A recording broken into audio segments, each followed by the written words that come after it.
My husband and kids abandoned me after catching me cheating. Well, what did you expect them to do? Now let's get into this story, and you can see this dates back to May 4th of 2021. This woman starts out and she says, "Please reserve judgment on my situation until you listen to my entire post. I know what I've done is wrong and is 100% my fault. I'm not placing blame on anyone else. I'm just trying to see if there's a way I can save my 19-year marriage or if my relationship with my husband is beyond repair.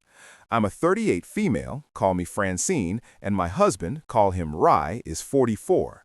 We got married when I was 19, a month after I gave birth to our daughter, call her Libby. Libby is now 19 years old. Nearly 1 year to the day later, I gave birth to our son, call him Craig. Both kids now attend the same college 5 hours from us. Though we married young, broke, and had a child, Rye and I managed just fine. We had a great life from the start. Rye has a good job now and has always been a great provider, husband, and father, even in those early days. I also now work 3 days a week, Monday, Wednesday, and Friday. We have plenty of money, own our own home, and have a decent savings. Our family was rock solid, and my husband, kids, and I were an unbreakable team until I fell under the deception of a very dark person." See how she's already painting her AP as being this dark and deceptive person? It all started innocently enough. We have a dog, and she's part of the family too. As mentioned before, I work Monday, Wednesday, and Friday, so I'm home on Tuesday and Thursday. I take our dog to the dog park on those days. On the days when I work, Rye comes home on his lunch break and walks our dog, and we both walk her on the weekends. One Tuesday at the park, about 3 months ago, I met a man there. I'll call him Leonard, aged 37. Now enter the stage Leonard, and you know who Leonard's going to be. His dog and our dog became playmates. Leonard mentioned that he had seen me there several times with my dog, but I didn't remember seeing him. Out of coincidence, we started running into each other at the park every time I went. Was it really a coincidence, or were you going there when you knew he would be there? I believe the latter. With each interaction, we talked more and became casual friends. Nothing inappropriate, just shooting the breeze with a fellow dog lover. In fact, at dinner one night, I told my husband about my interaction with this man named Leonard from the dog park and asked if he'd ever seen him there. My husband said no, and I told him that Leonard's dog and our dog are now besties. My husband laughed, and nothing more was said about the subject. Time went on, and then things began to change between Leonard and I. About 2 months ago, one day at the dog park, Leonard and I were talking, and he mentioned that he lived in the luxury apartment complex nearby. The complex is about a 1/4 mile from the dog park and about a 1/2 mile walk from my house. I told him the apartments looked so nice on the outside and asked him what were they like on the inside. I told him a friend of mine was interested in possibly renting there, which was true at the time. Leonard asked me to walk over to his apartment with my dog and have a quick look and take pictures for my friend. I knew I should have politely refused, but I said okay. Of course he did. Once I stepped through the door of his apartment, I knew I had crossed a line of inappropriateness. Leonard showed me around, and I stayed for maybe 10 minutes, thanked him, and then said I needed to get home. With that, he asked if he'd see me next Tuesday at the park. I said yes and left. This was the point where I started cheating on Rye, as when I went home that night, I didn't tell him about my visit to Leonard's apartment. Instead, I was even more attentive to my husband, fixed him a great dinner, and cuddled with him on the couch until we retired to our bedroom. We had a great night.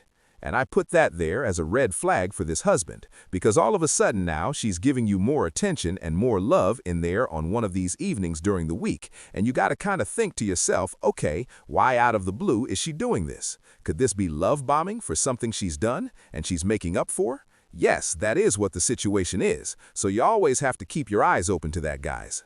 The following Tuesday, I met Leonard once again at the park, and we talked for nearly 2 hours. At the end of our conversation, I told him we need to back off our friendship as we have gone beyond what is appropriate. He said he knew this, but told me it felt so right and that we had unbelievable chemistry.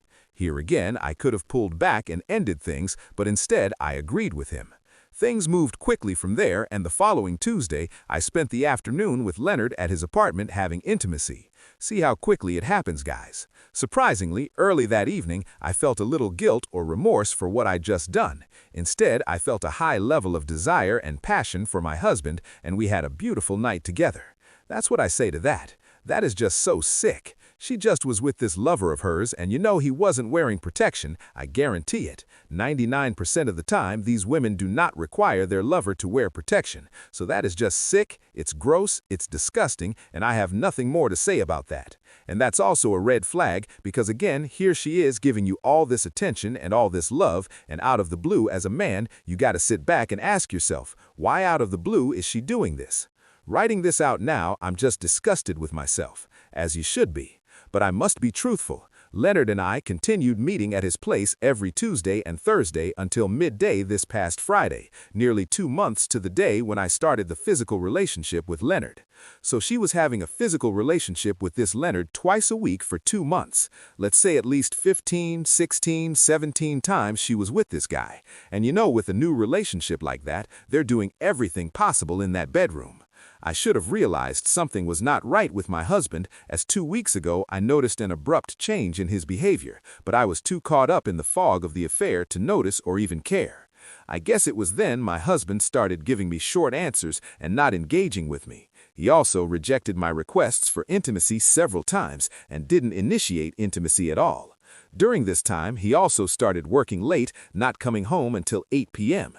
He'd say he and his coworkers were working on a big presentation and they were all eating takeout at the office. These big projects happened on rare occasions, but not for 2 weeks straight. When I pressed him, he just said it was a top-secret project and that it would finish up on Friday. I bought his story and felt relieved that I would soon be getting my loving husband back. He promised to make up the lost time with me and promised we'd have an emotion-filled weekend. Well, let's just say the emotion was not what I expected. When I got home on Friday, there was a large manila envelope taped to the door with my name on it. When I got inside, I opened the envelope and nearly passed out. There were pages and pages of messages between Leonard and I on the fake name Facebook accounts we had created to manage our affair communications. So you see how devious these cheaters are. They created fake Facebook accounts for the sole purpose of being able to message secretly with each other. Again, as I said on other videos, these affairs typically aren't just spur-of-the-moment things. They're well thought out and calculated with a lot of planning that goes into them. So don't ever buy the excuse that it was a big mistake. No, it was a rationalized, well-thought-out decision that you made, not a mistake.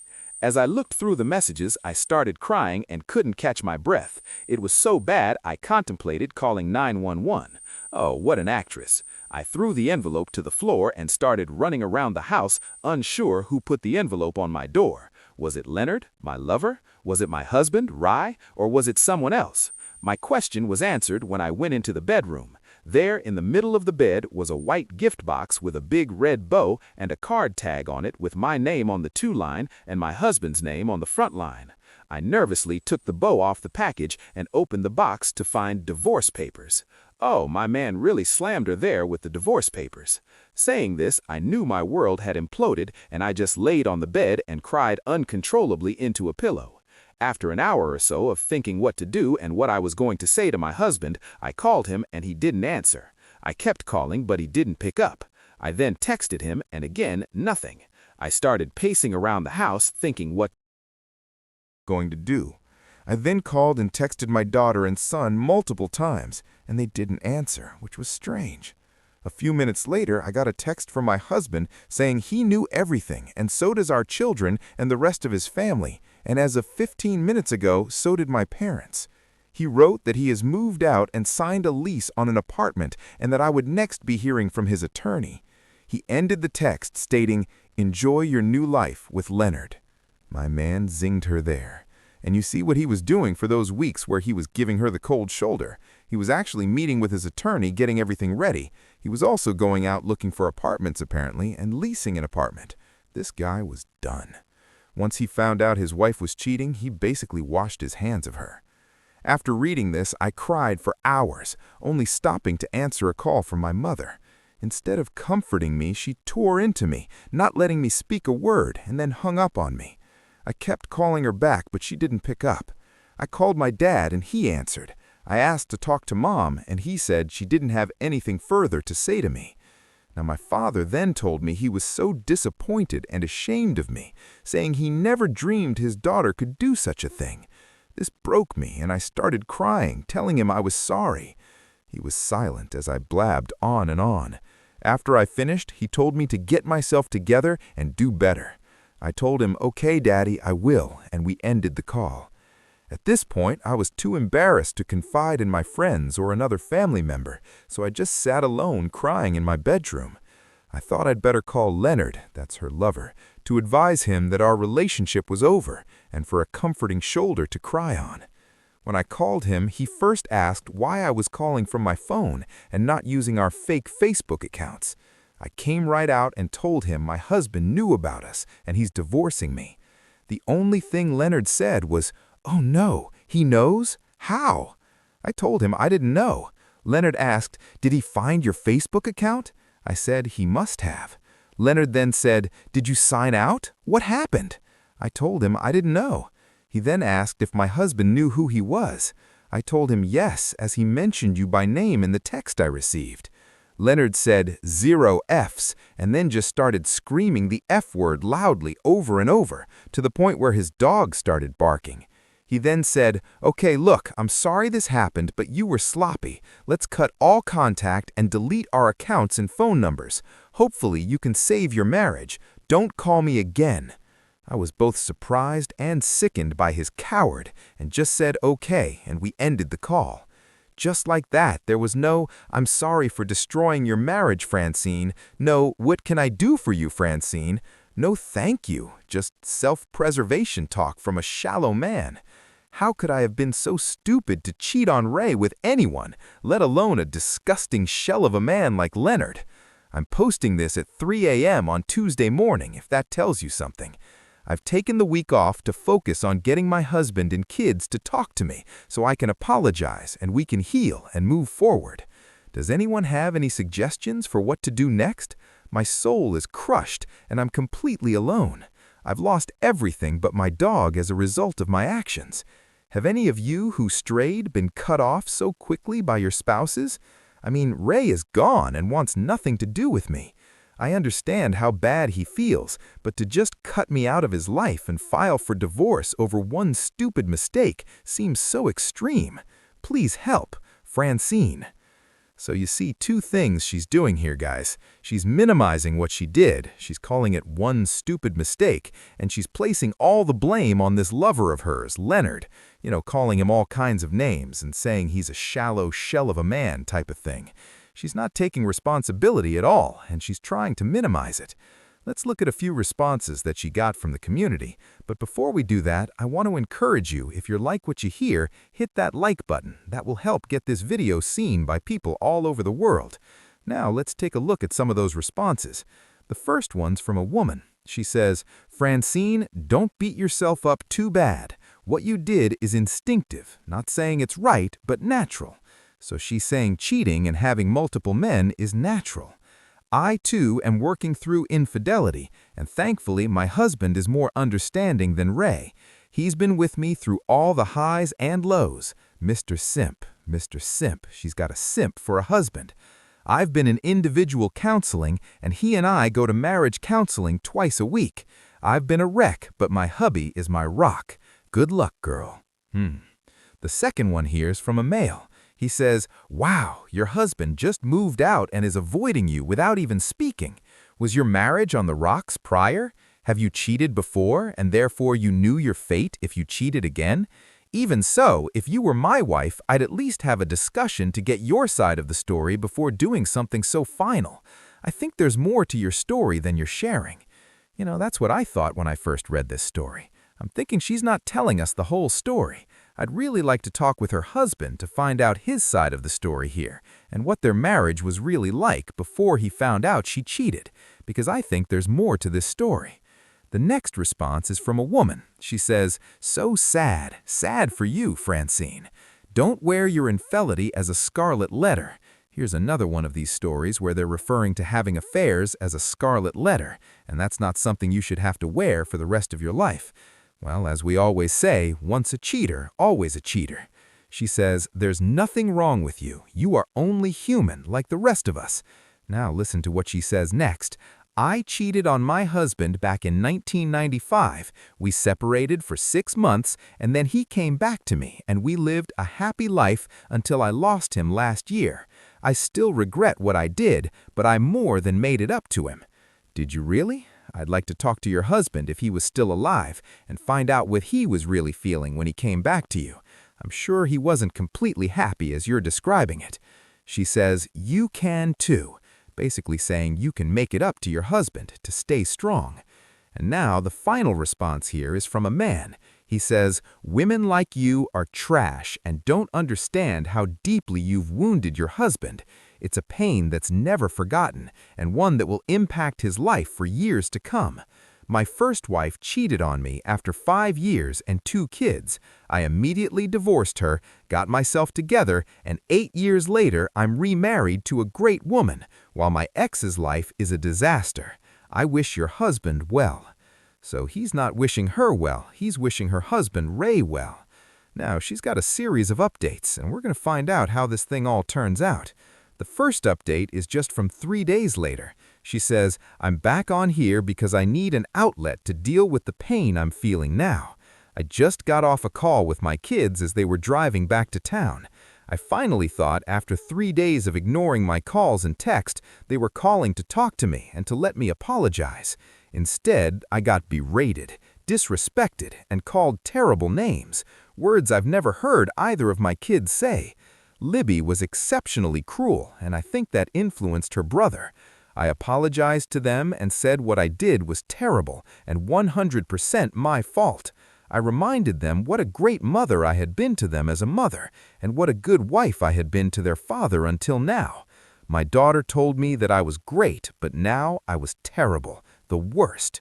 She ended the call by saying that she and her brother would be staying with their dad this weekend, and that I should not expect to see them at all. This saddened me beyond belief, as Sunday is Mother's Day, and my kids and my husband always made the day so special for me. This year, I'm going to be all alone with my dog. I know a lot of what Libby and Craig are feeling is just the initial anger one feels after being betrayed, but I feel so awful about their reaction. I'm not looking for any pity here. I beg to differ with you. You are looking for pity.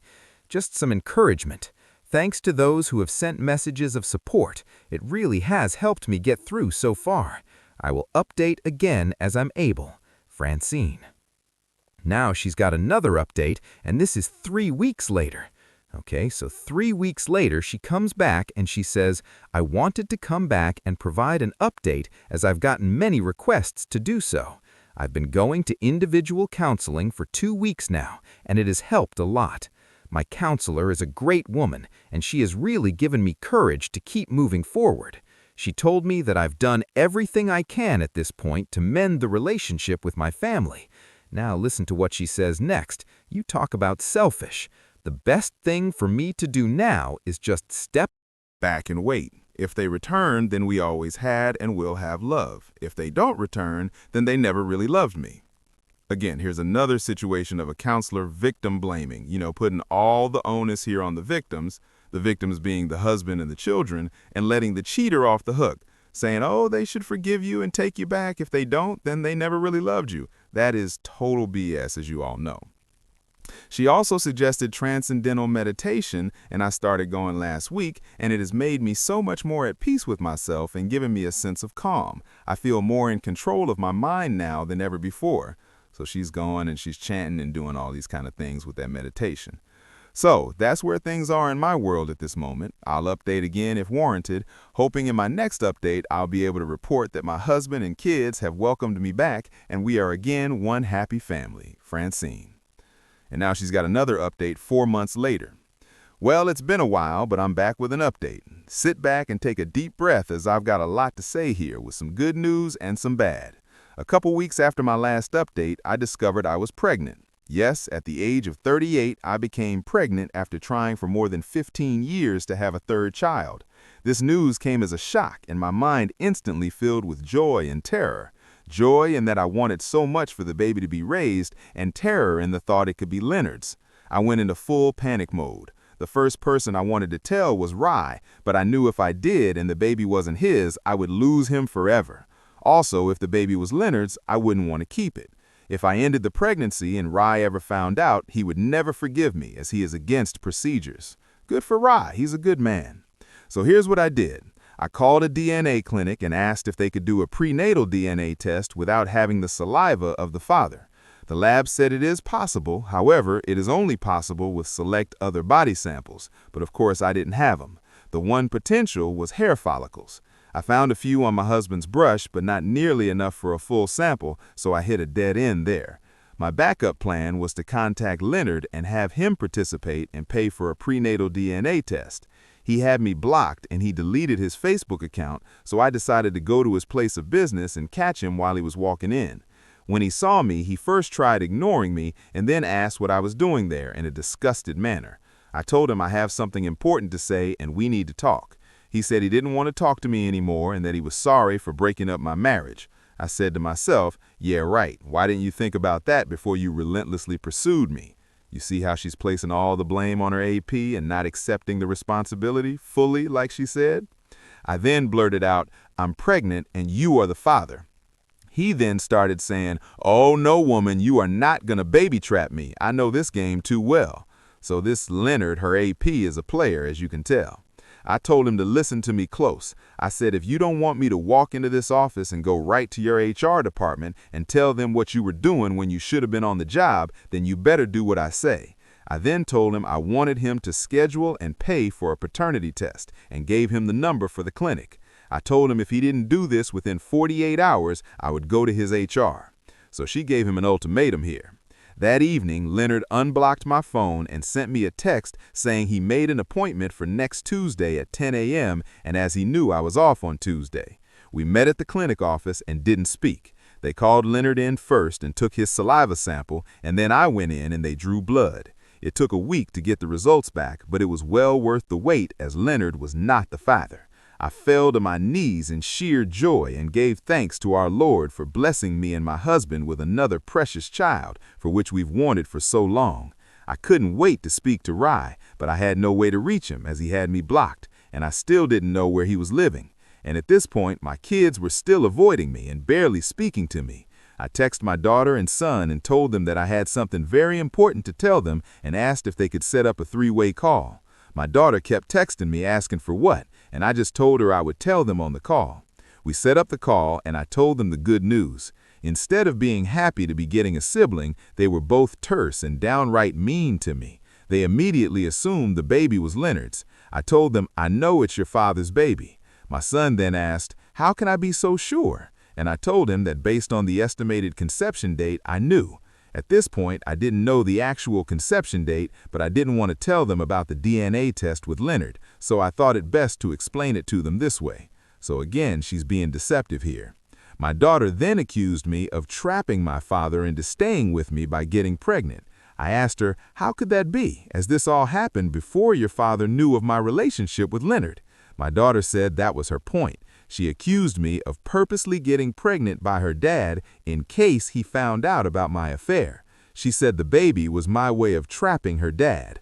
I told her that was ridiculous, and she knew that her father and I had been trying for years to get pregnant. Finally, after much discussion, they agreed to speak with their father and have him call me. I was so anxious waiting for Rye to call that night, but he never did. The next morning came and still nothing. Then, in a little after 1 p.m. the next day, I got a call from Rye's attorney. She left me a message and I called it right back. She explained that she was calling on behalf of her client and they were informed that I was pregnant and was claiming the baby was her client's. Hearing this, I just broke down and started sobbing, pleading with her that I wanted to speak directly with my husband. The attorney was considerate and understanding, but resolute. After I settled down, the attorney told me that my husband is requesting a paternity test for confirmation.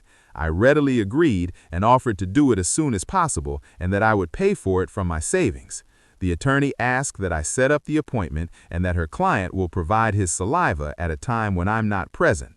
I agreed, but cried all night over the fact that Rye thought I would lie to him about something so special, and I couldn't believe Rye wouldn't want to go to the appointment with me. So why would this Rye believe you were a liar? Could it be that you were cheating on him for 60 days before he busted you? I think that might be the reason he doesn't trust you.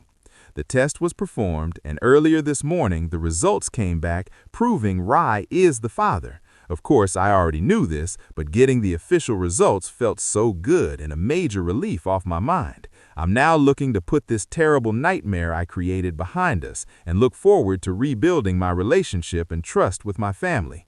Thanks so much for all the encouragement you've provided to help me through this difficult time. Take care, everybody. Francine. So, she's feeling pretty good about herself now because she's pregnant with her husband's child. That means he's going to be tied to her probably another 20-25 years. So she's doing cartwheels about this. And now for the final update so we can see how things turned out for this family. And the final update is from May 18th of 2022, so a full 8 months later. Well, it's been a while, but I'm back with an update. Sit back and take a deep breath as I've got a lot to say here with some good news and some bad. A couple weeks after my last update, I discovered I was pregnant. Yes, at the age of 38, I became pregnant after trying for more than 15 years to have a third child. This news came as a shock, and my mind instantly filled with joy and terror. Joy in that I wanted so much for the baby to be raised, and terror in the thought it could be Leonard's. I went into full panic mode. The first person I wanted to tell was Rye, but I knew if I did and the baby wasn't his, I would lose him forever. Also, if the baby was Leonard's, I wouldn't want to keep it. If I ended the pregnancy and Rye ever found out, he would never forgive me as he is against procedures. Good for Rye, he's a good man. So here's what I did. I called a DNA clinic and asked if they could do a prenatal DNA test without having the saliva of the father. The lab said it is possible, however, it is only possible with select other body samples, but of course I didn't have them. The one potential was hair follicles. I found a few on my husband's brush, but not nearly enough for a full sample, so I hit a dead end there. My backup plan was to contact Leonard and have him participate and pay for a prenatal DNA test. He had me blocked and he deleted his Facebook account, so I decided to go to his place of business and catch him while he was walking in.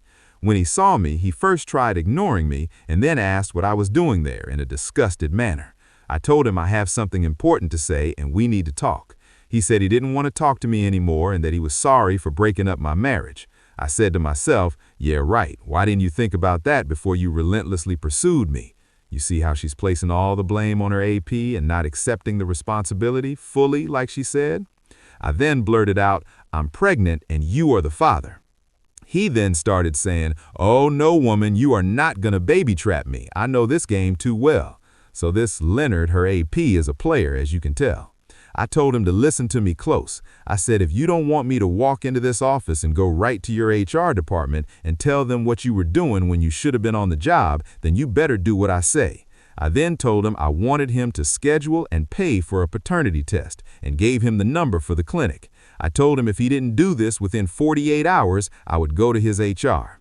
So she gave him an ultimatum here. That evening, Leonard unblocked my phone and sent me a text saying he made an appointment for next Tuesday at 10 a.m. and as he knew I was off on Tuesday. We met at the clinic office and didn't speak. They called Leonard in first and took his saliva sample, and then I went in and they drew blood. It took a week to get the results back, but it was well worth the wait as Leonard was not the father.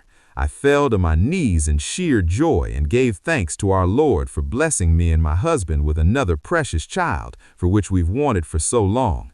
I couldn't wait to speak to Rye, but I had no way to reach him as he had me blocked, and I still didn't know where he was living. And at this point, my kids were still avoiding me and barely speaking to me. I texted my daughter and son and told them that I had something very important to tell them and asked if they could set up a three-way call. My daughter kept texting me asking for what, and I just told her I would tell them on the call. We set up the call and I told them the good news. Instead of being happy to be getting a sibling, they were both terse and downright mean to me. They immediately assumed the baby was Leonard's. I told them We split assets and custody of our little guy 50-50. I received 1 year of alimony and ongoing child support. Rye also agreed to pay half the taxes, insurance, and utilities on our family home for 2 years in order for the baby to be in a safe, secure environment. So they split the assets 50-50, but it looks like they're holding on to the house for a couple of years before they sell it so they can give the baby a stable environment, a family environment, before having to uproot. That's what I'm guessing just by reading this. In late January, our little guy was born, and he is truly a miracle child. Not only because he blessed us after 15 years of trying, but he also has brought our family back together. My relationship with my daughter Libby and my son Craig is back to normal, and they are doting siblings to their little brother. Libby even came into the delivery room to be with me while I gave birth. Since the birth, both my kids have been coming home from college every weekend and take turns holding the baby. My husband Rye has also been at my house every night since the birth. He comes over straight from work and stays with me until I put the baby down for the night. Yesterday, he brought a takeout dinner for the two of us. Each of us ate while the other held the baby. And I gave this a big thumbs down. What I see happening here is that she's slowly just reeling him back in. You know, he's got this, I'm sure, precious little baby. He wants to spend all the time with the baby. And eventually, what's going to happen, this is my prediction, he's going to be with her night after night after night. And then slowly, they're going to get closer. Like now, he's buying her dinner.